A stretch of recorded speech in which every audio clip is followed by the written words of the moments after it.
You think of Harvard, Stanford, Wharton, and then you think of M7. In my mind, I was like, I need to go M7.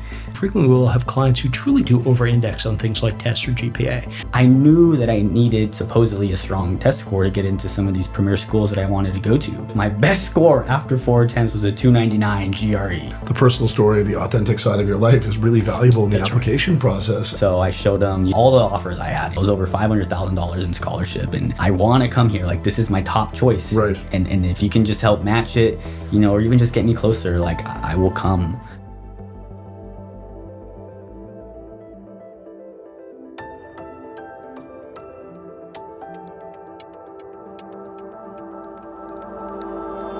What does it take to gain admission to your target school, even if you have a challenging GRE? Well, today, we're going to find out what it takes and what resulted in this applicant getting into his top 4 schools with over $400,000 in aggregate scholarships. Today, I'm thrilled to welcome Austin Sandoval, an OnTrack client who, as you'll hear, I connected with through a free consultation and felt compelled to find a way to support personally and as a firm. Austin leveraged our on-demand admissions course OnTrack by mbaMission to successfully navigate his MBA applications. Austin was admitted to Dartmouth Tuck, UVA Darden, Cornell Johnson, and Duke Fuqua, all with generous scholarships. Let's learn about his applicant journey today. Austin, thank you very much for joining us today. I understand you flew in from San Diego just to share with us some of your application journey. Why don't we start though with your own background? Just give us sort of the once-over about who you are, where you came from, why business school made the most sense for you. Yeah, so I'm a first-generation underrepresented minority, born and raised about an hour outside of Los Angeles. Okay. Grew up single mother, had me at the age of 17. Yeah. Grew up with my grandparents, grandpa, grandma. They only spoke Spanish. Yeah. So grew up essentially Spanish being kind of the first language in my life. My mother at the time had a boyfriend who's the stepfather in my life, an alcoholic, you can say. And so kind of just growing up, I felt like education for me was an avenue, I hope, to change things.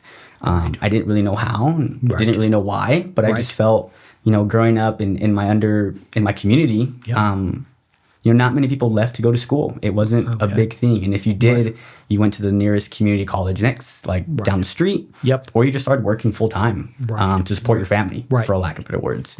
And so I was like, I'm just going to do good in school.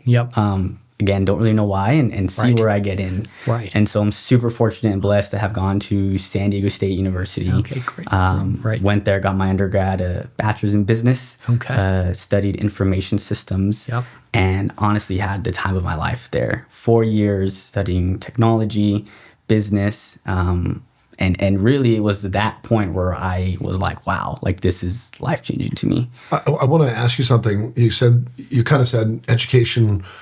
You knew you wanted to get educated. You knew you wanted, an advanced education, but you sort of didn't know how or what it was. Did you have some mentors along the way? Like, how did you start to see this path for yourself? And maybe you can give us a bit of a sketch also of your high school surroundings. Like, how many people around you went on to college from your class? Yeah, so I wouldn't say I really had any mentors kind of growing up, or really anyone that I was like, wow, like that person, who's my friend or a family member that kind of has gone and done, incredible things, for lack of better words.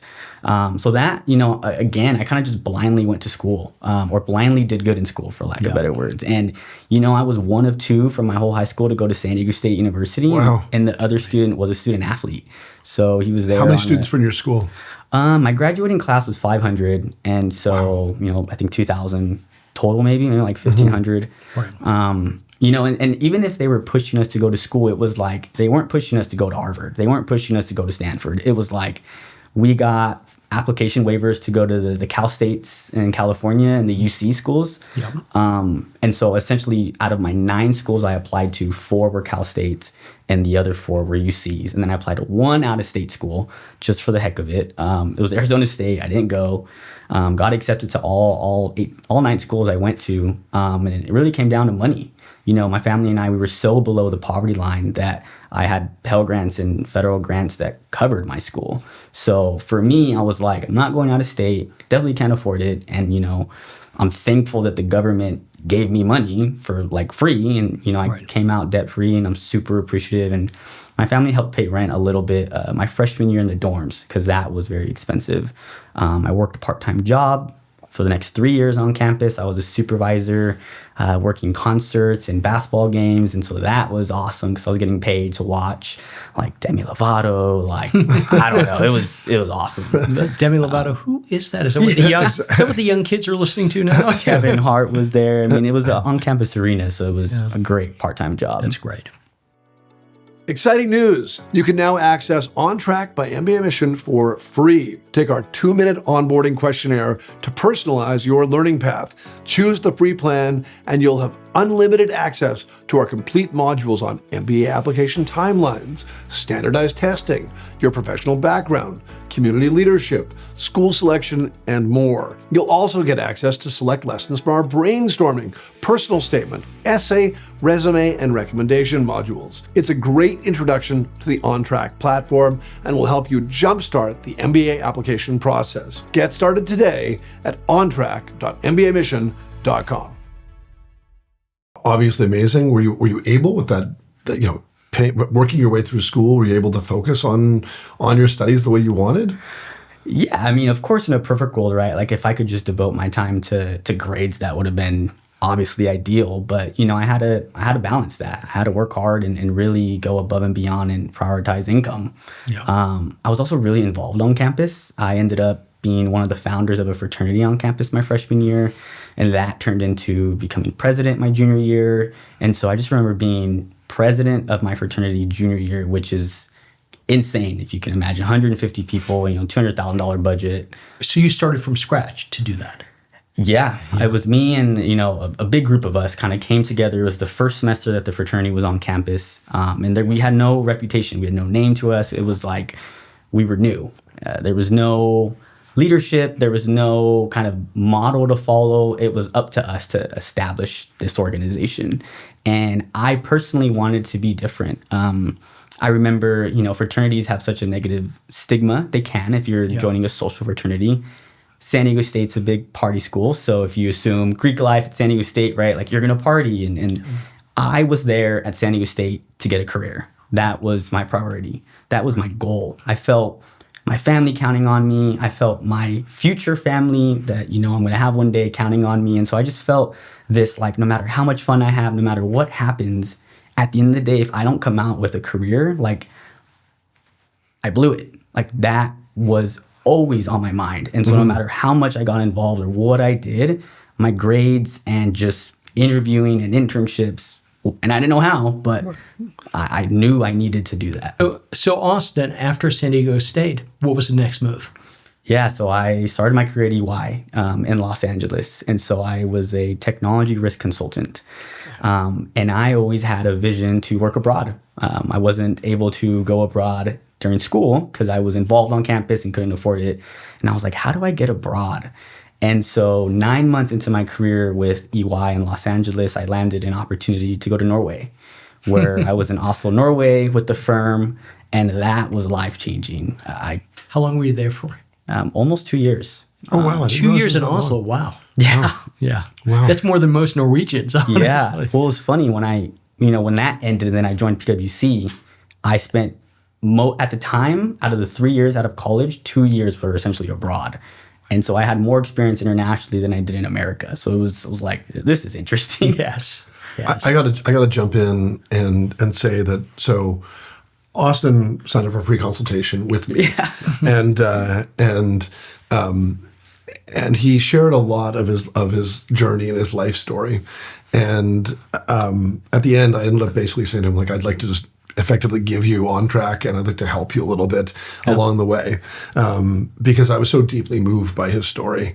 And in that writing, you shared, to me, was one of the most touching and memorable stories that I've heard in a long time. Maybe it was just the specificity and the sincerity of it.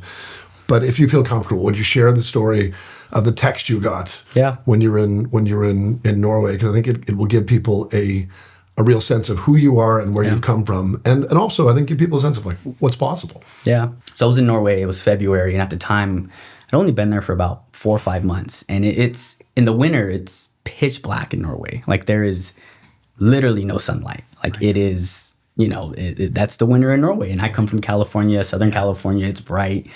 And, I don't know what I'm doing. It's a whole other country, a whole other language. Like, everyone's speaking Norwegian. I don't speak any Norwegian. I speak Spanish, not Norwegian. And, I was just laying in bed and, the honeymoon phase of my time in Norway was ending, for lack of better words. In that, like, everything up to this point was just awesome. I was like, it didn't matter what I was doing. I was like, this is awesome. Like, I'm in Norway.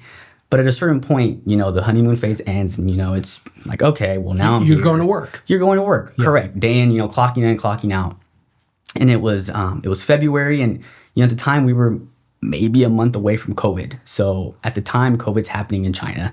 And the world doesn't really know what's happening. So there's a little uncertainty.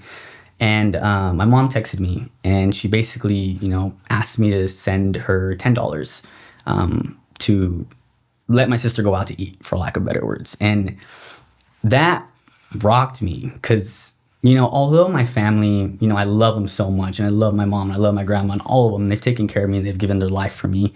When you're in Norway and you're by yourself and you're doing everything you can to set yourself up for success, $10 was, it just blew my mind. I was like, and these are my sisters. I absolutely love them. And so of course, I sent $10, like here's $100, but that was such a reminder of, what I'm doing, like why I work so hard and why I never quit and why I always go after everything that I, hope for. And I'm so blessed for them. And that was a very kind of like, wow, like this is real. I'm on the other side of the planet. And right, it's a different level of responsibility than most people have at that point in their lives. Yeah. And just there are a lot of high-flying MBAs walking into these programs, and we all, everything, the playing field gets leveled once you get there, basically. But you were busy.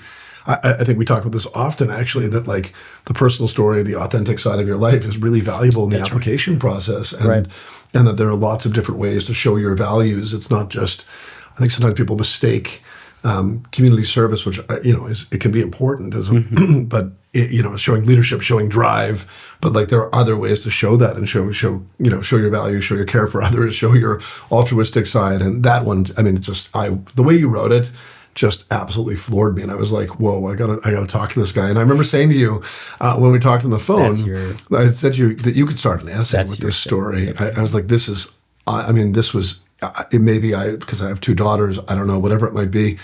I was absolutely floored by just your extremely straightforward writing of your own story. I mean, you wrote, I will say this, you wrote the single longest. I can explain why. You'll laugh. So in my mind, I'm like free consultation, 30 minutes with the guy. Right. I got 30 minutes to get all my questions answered here. So let me feed him everything I can think of, and just, I got 30 minutes. Right. Yeah. It's actually very wise. Yeah. I was like, I got 30 minutes to capture this opportunity. Yeah. And I remember like the first thing you were like, you gave me a lot. I was like, my bad. But you know what? Like, with a lot of people that would not have been that valuable. I think yours, everything was, it was riveting. B, if I may toot my own horn, I read all of it. Okay, I read all of it beforehand. It allowed us to get to know each other and for us to provide everything we could to help you along your way. And it was really our honor. I mean, I enjoyed when you would check in with me along the way and say like, oh, I just watched this module, or this was really helpful. You gave me some feedback that was helpful for us. And every once in a while, you'd ask me for a little like advice and I was happy. We're friends. I was really happy to do that for you and with you and to vicariously experience your success. But back to it, so when you, maybe we skipped over this too a little bit, but like, how did you determine what you wanted to do after San Diego State? Like, how did you find that on-ramp? How did you, how does one get from, I know I need education to like, I'm going to be at EY, I'm going to do this. One of my fraternity brothers was interning for EY at the time, my junior year. And that was the first time I'd ever heard of Big Four. I was like, what is this? And he's like, massive organizations. There's 4 of them, you know, amazing brand, amazing internships. Like, you should do it. And I was like, all right, like, sign me up. And so I applied to only EY and PwC, funny enough, my junior year. And just going through the motions of the interview process, I didn't get any offers. So I got rejected from PwC in the first round, made it to the final round of EY and got rejected. And that was a wake-up call of just the level of caliber and intentionality that those firms required for someone interviewing. And I didn't know what I was doing. I was like, I'm just going to throw my resume in. And so rightfully so. Right. So when I got rejected, I was like, for the whole next year, my senior year, I'm going to do everything that I can to come back stronger. Yeah. And, you know, I got involved. That's when the presidency came in. You know, I asked to get promoted to the supervisor role. I was doing Bible studies on campus at the time, and just really committed to coming back my senior year and interviewing for all 4 of the big 4 at the time, because, you know, give me another opportunity and I'll take it. And so was extremely fortunate. I landed offers from all 4 of the big 4s. Great. And really the tables had turned, because then I was like, well, where do I go? Like, I can go to EY, Deloitte, PwC, KPMG, like, in any city. And it was like, whoa. And studying information systems, you know, they had like an IT audit, like technology risk practice, essentially, which blends business, it blends IT, which is what information systems does. But not only that, I knew the firms were so massive that I would meet someone inside doing something different or doing something maybe cooler than that one opportunity. Because San Diego State's a non-target school for like the real management consulting roles. Like, it's usually audit, tax, and my kind of technology risk practice, but they're not coming to San Diego State to recruit like the other more exciting, higher paying advisory roles. Like, I had to essentially get my way in there as well. So that's kind of how I put my foot in the door and was like, all right, like, let's ride.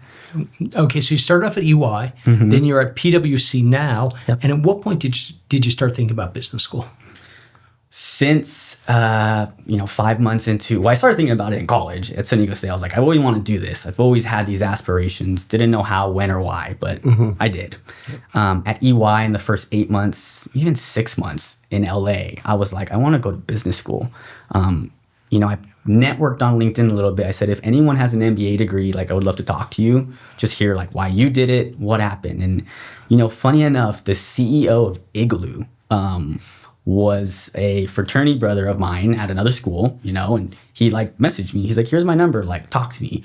I was like, Igloo, the cooler maker? The cooler company. Oh, wow. Yeah, okay. Yeah. There you go. And so I'm talking to him and, I'm saying like, hey, I'm considering MBA now. Like, I'm not really ecstatic about my current role at the firm, blah, blah, blah, blah. And he's like, look, like, you're at EY. Like, there is amazing opportunities there. So like, I would encourage you to try other things first before, you go to business school.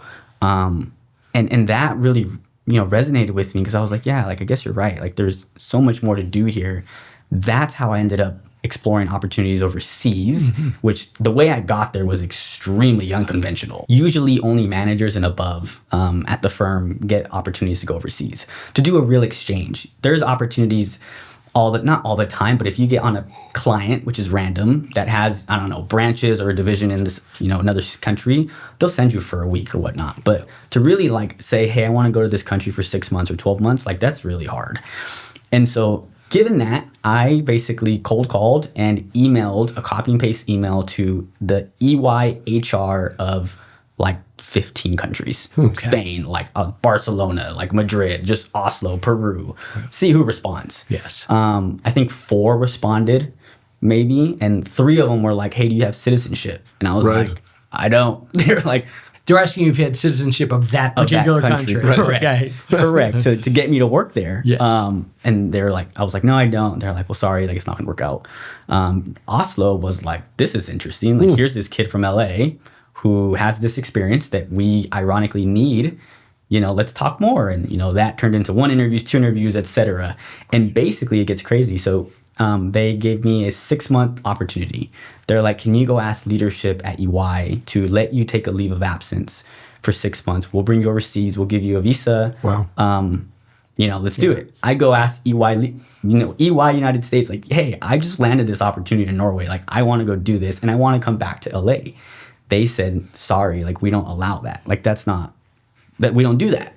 And I was like, well, that's not fun. So now what? I'm stuck at this crossroads where I'm not really too happy right now in EY in LA. I have an opportunity of a lifetime to go to this firm for 6 months to a whole country I've never been to. You know, I don't speak the language. I don't even know what to expect. And it's only 6 months, right? Like I would have to quit my role in America and not have a guaranteed role. And I'd worked so hard for this role and it only been 6-7 months out of college. And so that was a decision that thankfully I had a mentor at the time, a senior manager. Her name is Myra and she's a partner now at the firm. And she, you know, I talked to her and I was like, hey, like, I need to ask you a real question. Like, what should I do here? What should I do here? And she was like, Austin, you better take this. She was like, I don't care if you think you won't get a job when you come back. She's like, I'm going to do everything I can to help you to come back here. And if for some reason they say no, I will talk to everyone in my network. But she was like, don't even worry because you're not going to need it. But she was like, just go. So essentially you had to leave your job at EY America, quit, go to EY Oslo, Yep. and it's unclear whether or not you could go back. Yep. And you spent 2 years there. Yeah, so 2 months into the role in Oslo, they gave me a full-time permanent offer. Unbelievable. So I was like, this is working out. like I could have been there forever. Right. So what leads you to leave the Oslo office? And by the way, I'm going to Oslo this summer, so I'll have to get your selection of places to go and see. Yeah, I will gladly. Okay. I know, it's awesome. Yeah. So I really wanted to make a career switch. I was doing kind of technology risk, which is IT audit for lack of better words. And I wanted to get into advisory, the advisory business. And so that was how the opportunity at PwC came about. Was I also was getting homesick. You know, I'd been there through COVID. Like it was truly very hard. All COVID. And so, you know, once we went remote, I'm stuck in Oslo, remote. Not like my colleagues and friends who were my only friends aren't going to the office anymore. They've all moved back with their families in Norway. Yes. So I'm kind of stuck in this apartment and I'm like, what am I doing here? So unfortunately that made it hard to continue staying. But it was also a blessing at the same time because in Oslo, the entire country shuts down for summer break. So I got paid for all of July and almost August to go backpack with all my colleagues across the country, like that is during fantastic. COVID. It's amazing. Paid, like it's such a healthy thing. And I was like, this is unbelievable. Yes. Yeah, so you had to stay through that, obviously. Stayed through that and then ended up at PwC, became a cybersecurity senior associate, which is part of their advisory practice.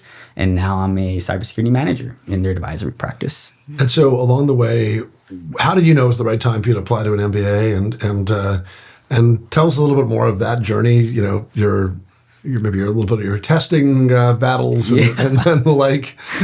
Yeah. So kind of, you know, I was hitting the point where I'd been in my career for 5 years, 6 years, and I just knew that sweet spot, right, is, I don't know, not that there is 3 to 8 maybe type of thing.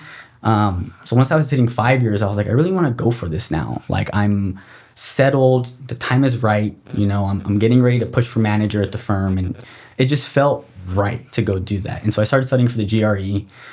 First I started for the GMAT and took one practice test and was like, that's enough of that. Then was studying for the GRE, and my SATs in high school were bad. Like I was like, this is tough.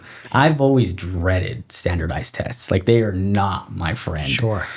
I ended up taking it 4 times with my best score after 4 attempts was a 299 GRE. So like, you know, and that was with like a tutor at one point. That was with like a self kind of guided training. And that was like, I really was trying here. Yeah. Like I wasn't just like showing up and you know, like, let's see, like I knew that I needed supposedly a strong test score to get into some of these premier schools that I wanted to go to. Yeah. And Austin, what was your GPA? Can you share 349. Okay, 349, very solid, very good GPA.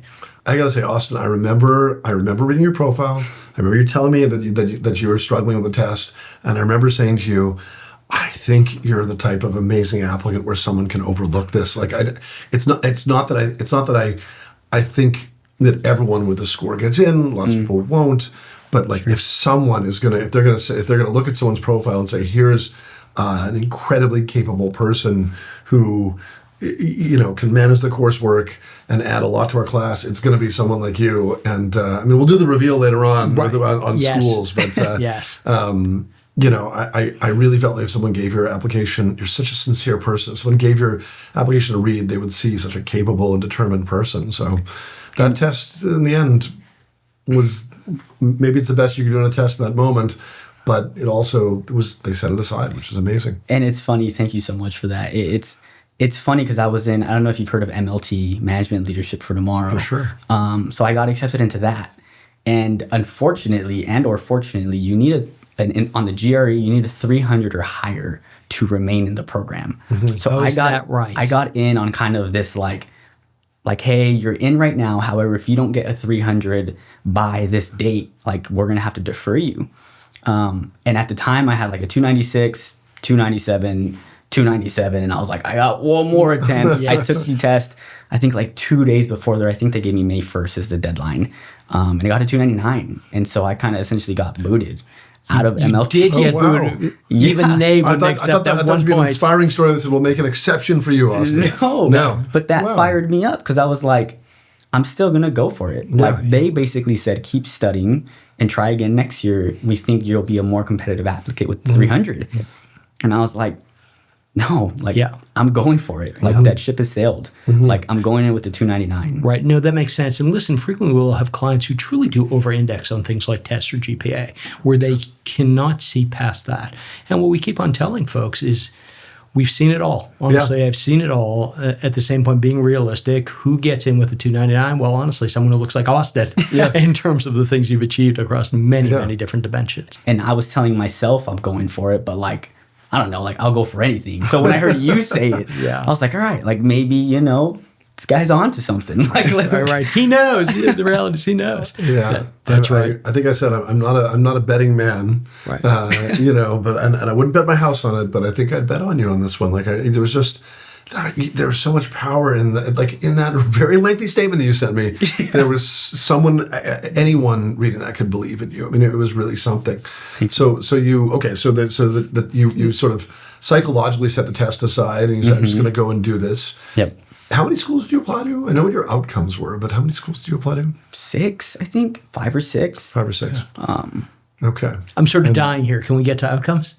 Yeah. We can get to outcomes, but I think there are a few steps along the way before outcomes, right? You interviewed, and you had a crazy story about interviewing at one of the schools, right? At Tuck, yeah. You were like waylaid. Tell us a little bit. Yeah, so I was, at the time I had a client in Atlanta, and so I was supposed to be, and I was on site in Atlanta, and for anyone watching this, when you apply to do on-site interviews, they really only give you like a couple days of the month. Like this isn't like a Saturday that's convenient to be there. It's like a Tuesday or Thursday. Right. And I'm a consultant.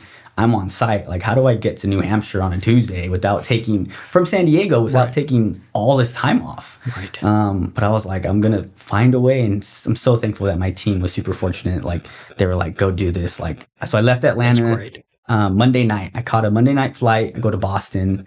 And then I'm taking the Dartmouth coach from the airport to Dartmouth. Supposed to get into Dartmouth at 10.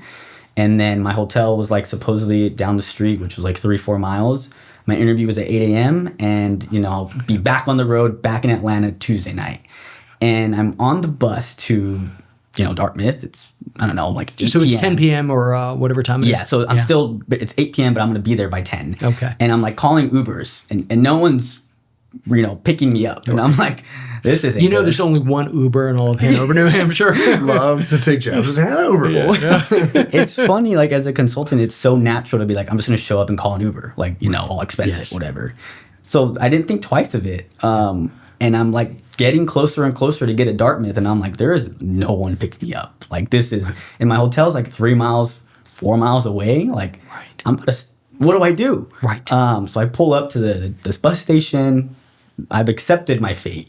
Yeah. And I'm like, here we go. Like, let's just start walking. So I start hitchhiking down the road. That's at crazy. 10:30 in November. Yeah. And I'm like, what am I doing? It's pitch black down these roads. Yeah. And I don't know. And this is from someone who spent 2 years in Oslo. Yeah. And it's pitch black. So like, it's 10, maybe 30 minutes of walking, a random car pulls over and they're like, hey, like, you need a ride? I was like, what do I do? Like, do I do this? And I was like, let's do it. And I like look in the car, like keep my distance. And I'm like, he looks really nice. And get in the car and, it's this kid and his name's Joseph. And he's like, I'm coming home from Bible study and I saw you and, just wanted to give you, like, what are you doing? And I'm like, well, I'm from San Diego. I'm interviewing at, Tuck tomorrow morning at 8 and didn't realize there's no Uber. And he's like, well, how are you getting to your interview tomorrow morning? And I was like, well, now that I know there's no, like, I don't know. I'm going to start walking at 6 a.m. Yeah. And he's like, I'll pick you up.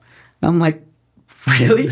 So he's like, yeah, like, what time do you want me, at your hotel? Like, I'll grab you. And he takes me and, I had a story for the interview and it sure did. Yikes. But I'm blown away because I'm like, I can't believe this. Like, this is crazy. Right. And so, okay, so I wrote I remember you emailed me about that. That's really quite something. And so, okay, so your tests are done. Mm-hmm. You're applying to your subset of schools. You're going to campus to interview. Mm-hmm. Like, it's obviously hugely time consuming. How are you balancing? Are you balancing? Yeah. Work and family. You're still a good older brother to your younger sisters. Like, where are you finding the time, to live your life? Yeah, I mean, thankfully, I feel like my whole life I've had to balance, competing priorities just from a young age. Always, if it wasn't literally work, it was my involvement on campus or being around my family or being around my friends or serving, at the church, like whatever it was. So this, wasn't nothing new. I was working as a consultant, pushing for a promotion, so I was going above and beyond. But I don't know. I'm grateful to say that I'm able to balance kind of things like that. But I worked on it at night, essentially, worked on my application on the plane, on weekends. Like, that was my life. Like, it really was something that I balanced very well. And, I didn't let it consume me. I didn't let it overwhelm me. But I really also didn't just, like, not try. I was intentional about it, without a doubt. Austin, and I started early. That was exactly my next question is, how long did this process last for you? How long did it play out? Yeah, I started taking the tests intentionally, like almost a year and a half out. Yeah. So and that took months. That took like 5-6 months, I would say. By then I was like, I'm going to go crazy if I keep trying. Like, we're drawing the line here. But then I started working on it, or not working, but thinking about like my life, brainstorming ideas, and like April, March, April, and the prompts don't come out, until May or something, or maybe June. And I was also applying through the consortium. So the deadline for all my schools was October 15th. So I wasn't really pushing for like a September or August date, round one. Round one for them is October 15th. And all my schools were consortium schools, even just from a financial standpoint. Mm-hmm. Like, it's so affordable. You can just apply to all these schools kind of all at once. Like, it's clutch. Yeah, and just to be clear, because the consortium does, in fact, waive the application fee for all these different schools. Basically, yeah, it's like $50 per school. Okay. So I think I only paid $250, maybe $200. And it is just so everyone knows, it is effectively a common app, although there are some individual essays for each school. And also, it's important to note that the consortium is there to promote diversity, but it's also for champions of diversity. So if you're not a person of color, you can still apply through the consortium if you promoted diversity, which really kind of opens it to a broad constituency as well.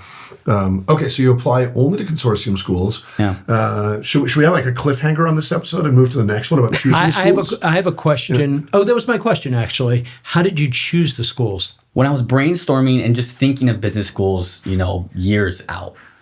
You think of, Harvard, Stanford, Wharton, and then you think of M7. So, like, don't know why. Obviously, there's presence with those names. But in my mind, I was like, I need to go M7. And it's funny enough, through OnTrack, there's a module that talks about why this school, or maybe why this school isn't for you. Mm-hmm. And those modules really came to life for me, because you start talking about why not this school. And it's like, hey, if you're not that big into analytics, or if you don't like cities, or if you don't like the cold, like, you're not going to enjoy yourself. And I am not a city guy. I have no desire to be in New York City. I have no desire to be in Chicago. Like, I come from San Diego and Oslo. I get Oslo's cold, but these are small towns, like, you know, not major, humongous cities, I would say. Not small town, but, you know, it's not the San Franciscos of the world, LA, Chicago, New York, etc. And so I also visited Columbia. I went to New York for the first time. I visited Columbia, and I'm walking around and I see the Manhattanville campus, and it's gorgeous. But I'm like, am I really going to be happy here? Like, let's not even think about outcomes just yet. Like, let's think about my genuine happiness. Like, right.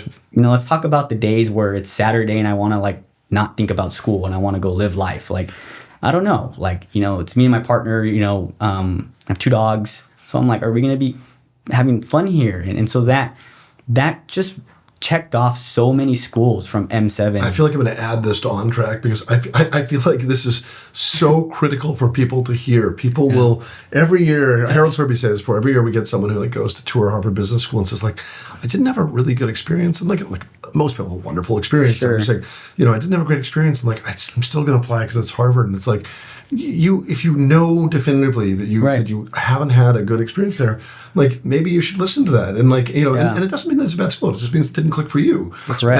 And I appreciate the thoughtfulness with which you're choosing your schools, because you're choosing it based on not just on, you know, on some arbitrary brand value, but like on you have to live there. You have to be happy in your environment for 2 years. 100%. If you're in the wrong place, or you have the wrong learning style, or the wrong, you know, the wrong size of school, or whatever it might be, you're not going to be happy there. So you put your own happiness first, which is critical. Yeah, and funny enough, it's the way I look at it is it's fair game once you get into a top school.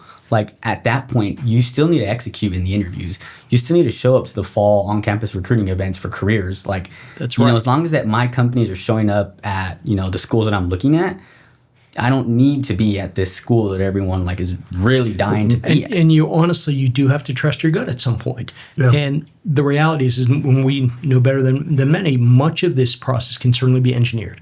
There are certainly pieces to it that everyone has to do. You have to make sure that you're very, I would say, aspirational in your dreams, at the same point being realistic about it, recognizing that there's all sorts of different schools that may serve you well. That said, when it starts coming time to really choosing that school, part of it is gut, part of it is feel. And I'm going to sort of interrupt here and tell you my own experience, which is I got into a couple of schools, and it was actually referring now to the big admit event. I was living in Washington, D.C. I won't say which school. I went to the big admit event for one school on Wednesday night, and it was a rah-rah school. Hey, and they had like 50 alumni there. We're so great. Yeah. It's like, yay. Everyone was real. And then the following night, I went to MIT.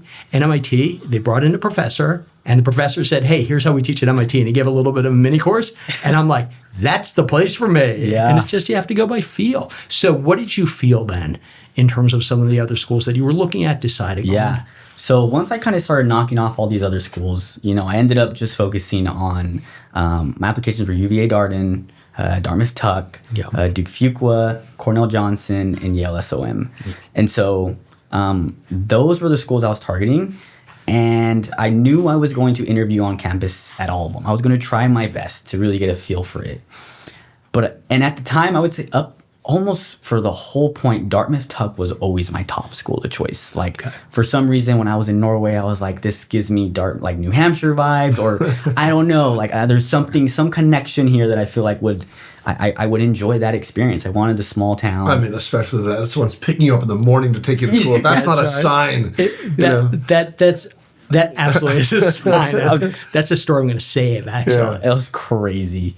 And so, you know, I'm obsessed with Tuck at the time. Like, that was kind of like the school of choice. And even when it came to school selection, you know, there's the stereotype, and I don't know if this is true or not, but you hear stories of if you go to a major city school, a lot of people may already have lives there, or may be living in apartments, you know, out of town. Right. And I wanted to be in a situation where it's like, look, I'm quitting my solid job, like a great career right now. Like, I'm happy at PwC. I'm a manager in their advisory practice. Like, it is, like, this is not a light decision that I'm doing to quit. And I want others who are quitting as well to really be all in with me. And I just felt like at a small school, you know, you have all these people moving to a town who I would assume are probably not from there. You get a couple, but majority are probably not from New Hampshire, New Haven, or aren't from Durham. Might be in Raleigh or Charlotte, but like I really wanted that. I wanted to be sure that all my classmates were all in. So that as well was big in choosing and thinking about schools. That's right. We certainly have a lot of city schools where that's absolutely the case, which is people do have their lives there, they have their friends there, and it's a very transactional relationship. They'll come onto campus, take the course or two, and then go back to their old life. So I think that was very astute of you to recognize that this was a commitment, this was a community. Yeah, so that was big for me without a doubt.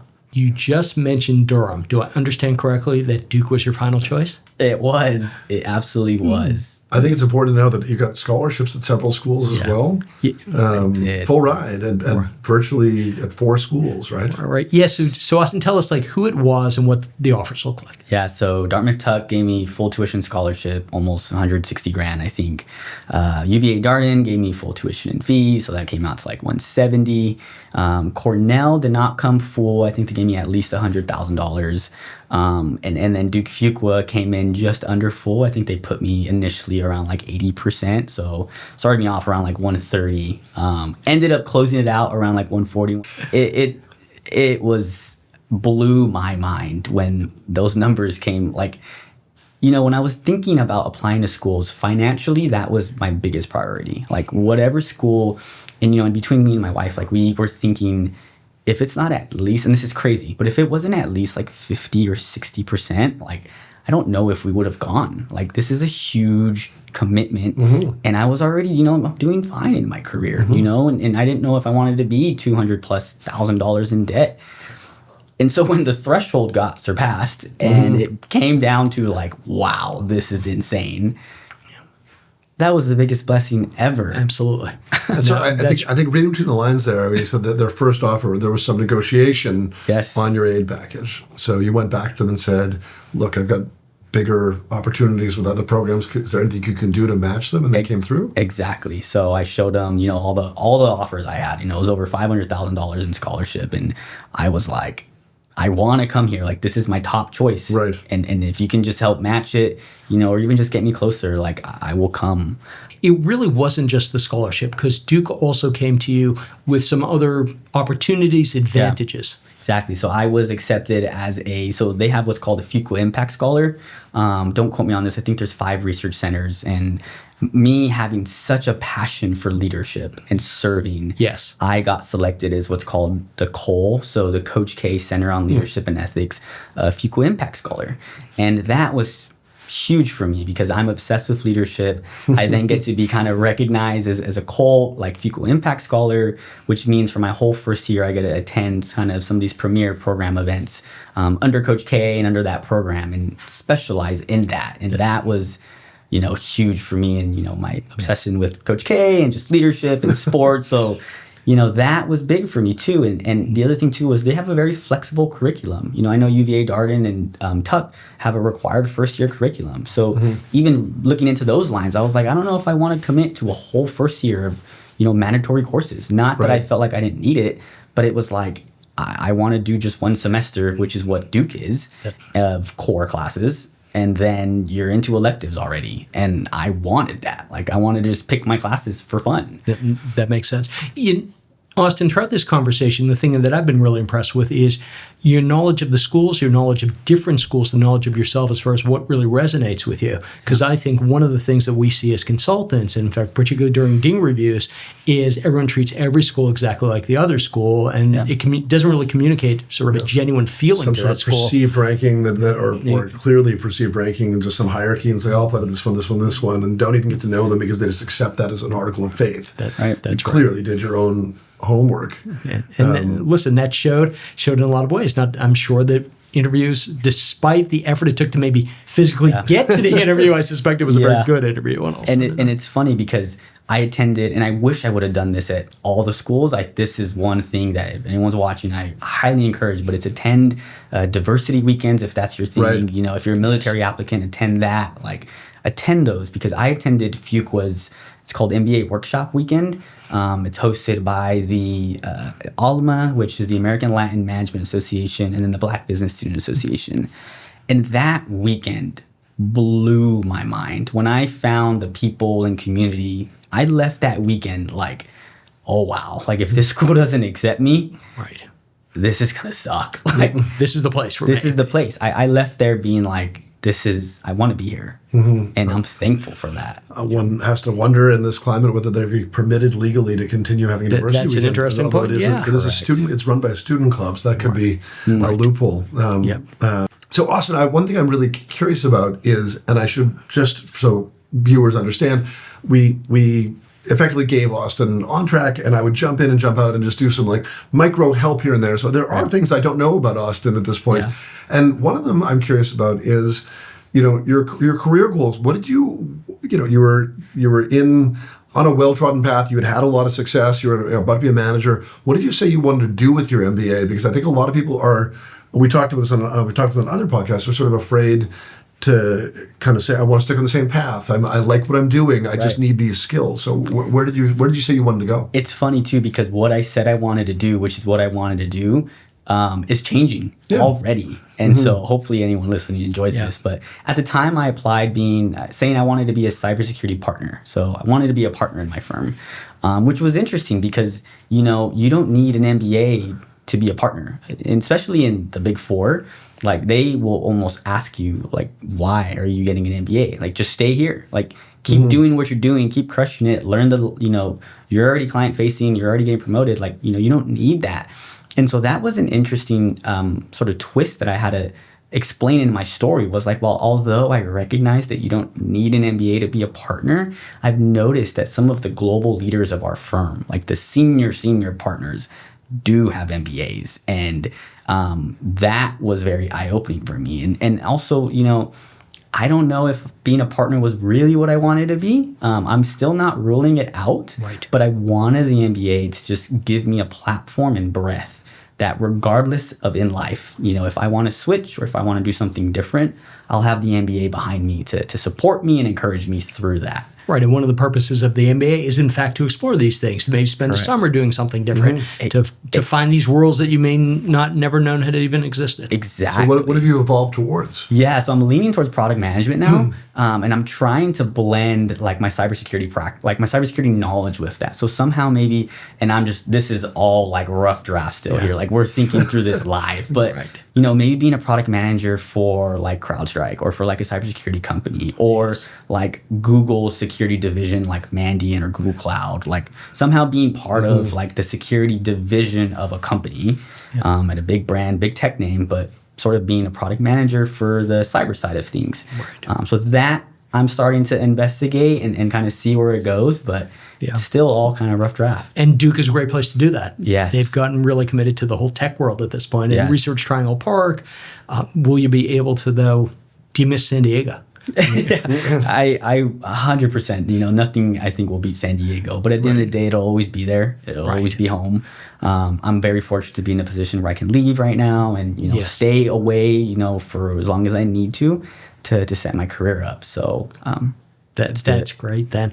Austin, well, thank you very much for sharing your journey with us, and we look forward to chatting with you more. And stay tuned for part 2, where we talk a little bit more about Austin's selection, his choice of schools, how he made those challenging choices, and what he's looking forward to at Duke Fuqua. Fantastic. Austin, really, this is great. Really, really great. Thanks for joining us. If you want to be one of our success stories, sign up for a free consultation with a member of our full-time MBA admissions team. Since we've worked with tens of thousands of applicants over the past 2 decades, we can give you our honest opinion on your chances and help you put together your very best application. That is not a sales call, but rather your first session with one of us for free. We can give you a profile evaluation, answer specific questions about the process, review your resume, talk about your school choices, and so much more. Sign up at mbaMission.com/consult. We look forward to working with you.